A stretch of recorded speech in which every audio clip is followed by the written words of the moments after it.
Listen, in my dream, I would love for it to continue. Obviously I have a little crush. Maybe it's a big crush. I don't know. But I mean, Ty is a great guy. He's very sweet, very down to earth, very kind hearted.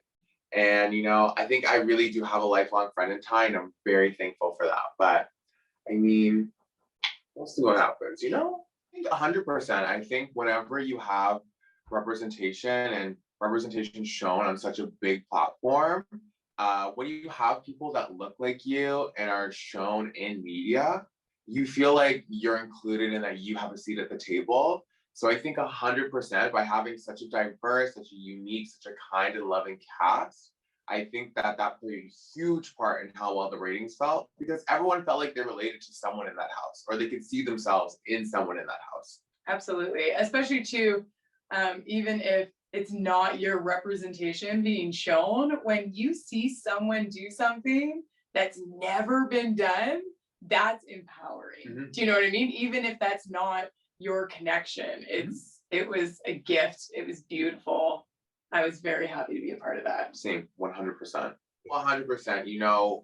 People always say that Big Brother is like a melting pot of like the outside world and a reflection of what happens, in real life. So, those first few weeks when all the queer people were going, when all the people of color were going, I was like, oh no, like this can't be happening. Not I'm going to be next on the chopping block.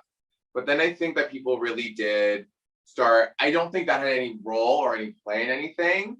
I think that it just genuinely came down to how people played the game. And I think that the people that went out really, really early were just playing the game very hard, very early.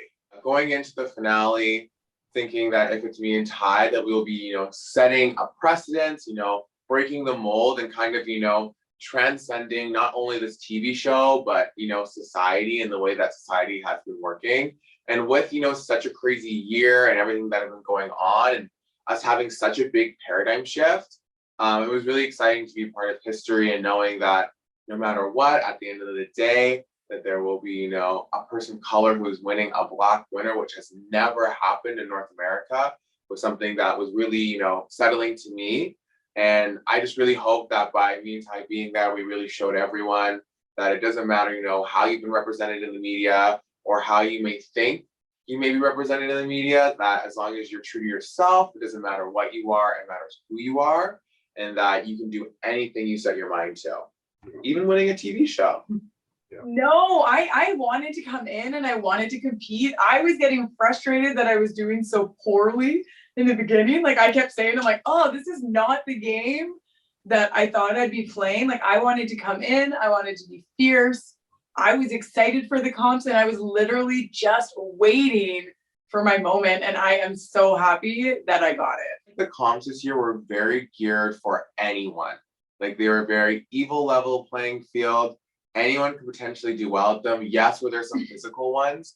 Absolutely. But there was nothing that a certain body type or a certain style of person would be way, way better at than the next person. And having a lot of mental comps really did put an evil playing field for everyone because everyone can potentially practice things. Everyone can remember things to some extent. So to me, I thought it was a way to really like make the scales very even and not tip it towards a certain person or a certain type of person in the house. And they were not easy. Oh, no. They were like, one of the cool things about these comps is they were so all over the place and so random. Like you had no idea who was going to be good at what. Like you didn't know until you did it if you 100%. Would be good at it. So it was really cool to see different types of people win. Right. Exactly. Yeah, it's always nerve-wracking. Definitely leaving the kids and leaving my husband in a situation like this, but he is so supportive, so wonderful. And he was like, you've got to do this. You have to go for this. We'll figure it out back here. But of course it's scary not knowing what's happening on the other side, but it was awesome to be in that house and to hug people. Do you know what I mean? To like not be 6 feet apart and be able to lay on couches and connect. It felt, you don't realize how much you miss that. And that in itself was awesome to be with that many people in a house with no masks and no distance. you forget how much that human contact is missed. 100%. I think for everyone like coming in because of what happened last season, like that was also a worry on like back of everyone's mind, where it's like, we're gonna do all this work, we're gonna go there, and like potentially like COVID could shut everything down. So I know that was super stressful. But also for me, I was like, listen, if there's any time to do it, it's now. The world's in a crazy place. A lot of things are on hold. So why wouldn't I do this crazy opportunity during this crazy time and be able to share it with such lovely people? And like Tara said, like something that I think that we all really forgot about was being able to just be close to people. Yeah. Being able to dance or give someone a high five or cheer someone on, and literally hug someone. Like just be that close to someone and not have to worry about anything else, I think is something that maybe a lot of us took for granted when we were there. But looking back, it was such a big part and such a great experience to share. Maybe inspired people or made people laugh or entertain people. That in itself was a blessing to hopefully maybe give somebody or give people something else to watch. World. Yeah. I liked it. I mean, I think it definitely does add an aspect to the game where people at home watching genuinely have no idea what is going to happen. I think it would have obviously been really cool to like experience having like a full live audience and a crowd like hopefully cheering you on like when you walk in or if you come out.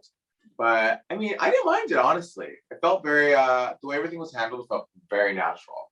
Yeah, and it was okay, like walking out to no clapping. Cause if you're walking out to a bunch of people and nobody's clapping, it would have been more heartbreaking. Yeah. So it was like, oh, they're not, nobody's here to cheer for me. It's just me again. Yeah. But it would have been so cool to walk out to people. Like a roaring crowd. Yes, yeah, it would have been crazy. 100%. Never say never. But I don't know. It was a lot harder than I thought it would be. And if I did go back, I would be coming back with even more fire. Like I would hold nothing back, but I would have to really think about it. Yeah, I think I would definitely come back. I think obviously it's a time to decompress. But I think, if an opportunity presents itself, you'd be foolish to not take it. So why not, do round 2, see what happens. I'll roll the dice. Hopefully I'll be a winner this time, but you never know. He's young. Of course he would. I'm too old. I really, I think everyone does. We all love Aika. Yeah. Can I see the word bitch? Okay. So, hey Canada, the bitch is back. I'm Aika Wong, and I'm from season 2. A ruthless player says what's on her mind, does what she has to do. And I think that I really respect that, especially being there now. At times, it feels very scary to be very bold, be very loud, and just go against the grain. But I respect so much, even more so now, someone that doesn't take anything from anyone and does what you want to do. Yeah, I got to give props to my girl, Aika. She's another fierce mom. She's always been a fan favorite of mine, and I hope I made her proud. We all. Showing up for the moms, Aika. Yes. 100%.